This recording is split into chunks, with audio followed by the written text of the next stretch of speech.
So we are a robotic janitor. This is aimed at commercial applications. Here, our robot is operating in a hotel room. This is basically a large hotel across the street from Disneyland. The robot operated for 2 months as part of the housekeeping staff. Here we are in a KFC, cleaning tables and floors and the bathrooms. Yeah, there we go, doing the floors. And the robot can go autonomously from place to place. All of the operations you see are autonomous. There is a training process. Yeah, here it is, the bathroom. And I think we've got a little bit more. Yeah, here we go. We've got some video of it operating in a co-working space. This is a co-working space in San Francisco. Yeah.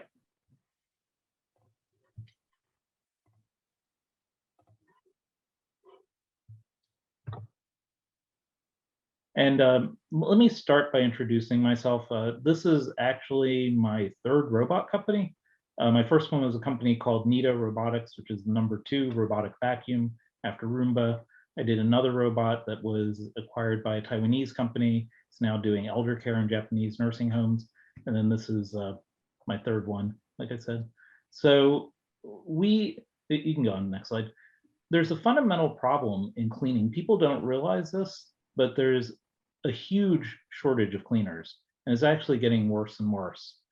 This is a job people don't want to do, and the largest cohort in the workforce is of retirement age. They're retiring, and the people who employ cleaners have difficulty. They can't hire new people. They just can't attract people to this business. So let's do the next slide. So there are robots that do cleaning of large hard floors, like international airports and gymnasiums and convention centers, that sort of thing. And these are really popular. They're taking off, but this is sort of a niche cleaning application. Next slide, please. Really, most cleaning is things like a bathroom or hallways or a commercial kitchen area, restaurant, dining area. Next slide. As you saw in the video, that's exactly the sort of things we do. We're focused largely on dining areas and bathrooms and lobbies and entries right now, but there's a number of other things we can do.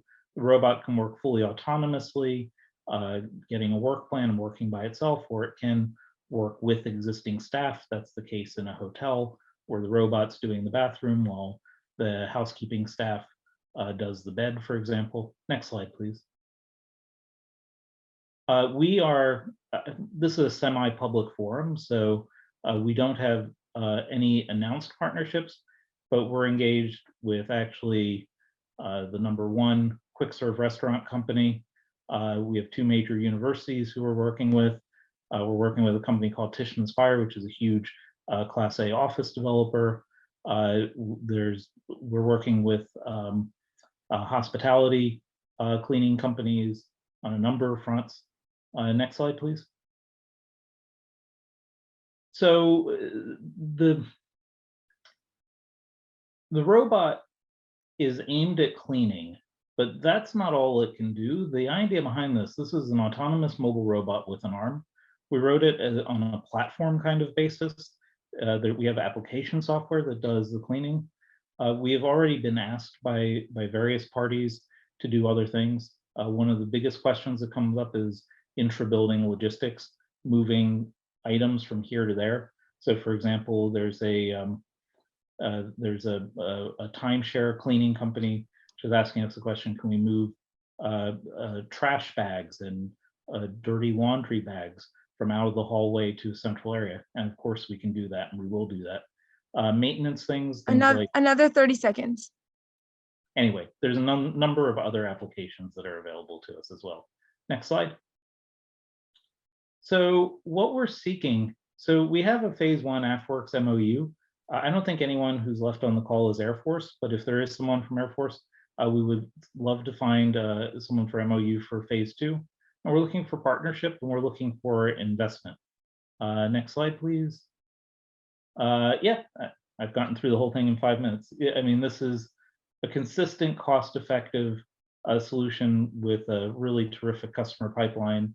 Yeah, that's us. Any questions? Okay, Joe, I need that from my house if it can. I'm so well. Well, joking aside, right? What do you need to raise in order to go to the next step in securing customer? And what exactly? How are you going to deploy it? The Yeah, robot cannot go upstairs, downstairs, right? Is it like they buy the operator, or do you take it to the site?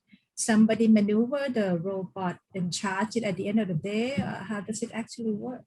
that's a lot of questions. So first of all, I want one in my house too. I'm dying to do a home version. I mean, I've done home robots before, but we're starting with commercial because, of course, the money is much larger in commercial and it's expensive machine right now. But cool metals might help us make it cheaper.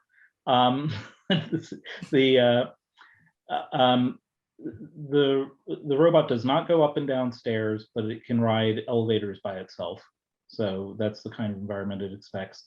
Yeah, the on-site people, the existing cleaning people, have to refill the cleaning fluid, change the cleaning pads, and it has actually replaceable batteries like a cordless drill does. So it can run indefinitely. The robot's not stuck at a charging station while its batteries are charging. The batteries charge while the robot works, but it will operate 6 to 8 hours on a single set of batteries. So it can do at least half a shift. We've just increased the battery capacity. We're hoping to hit a full shift. We don't know yet whether we are. What other questions did I miss? Oh, what do we need? So actually, our plan is we're just a seed funded company. We're very small. We don't have a customer problem. Customers are clamoring for the solution.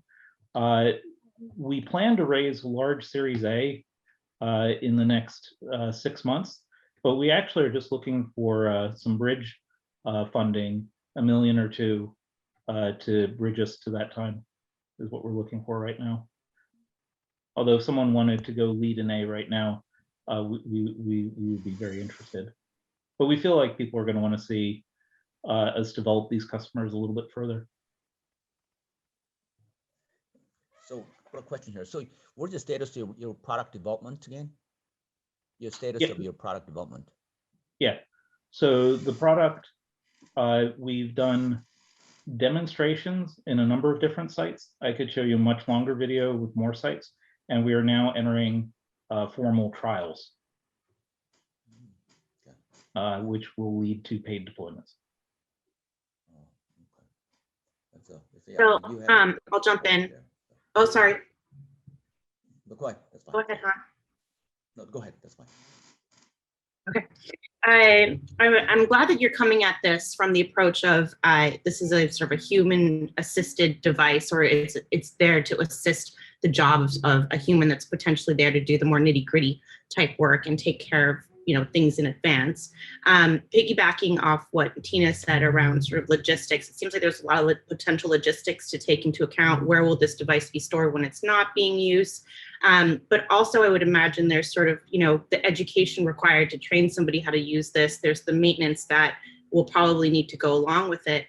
Have you considered maybe applying this to, instead of a commercial application, but an industrial application where maybe there is personnel that is kind of more at the ready to take on that learning or be able to use the equipment? So I'm not against doing industrial. Were you imagining the cleaning application, or were you imagining a different application? Yeah, I'm imagining like really dirty, manufacturing sites, for example, that need things to be sort of cleaned on a regular basis, where there's potentially personnel that is already skilled enough to, maintain the equipment, just as a place to kind of proof out the concept some more. We've had no exposure to those applications. That sounds pretty interesting, actually.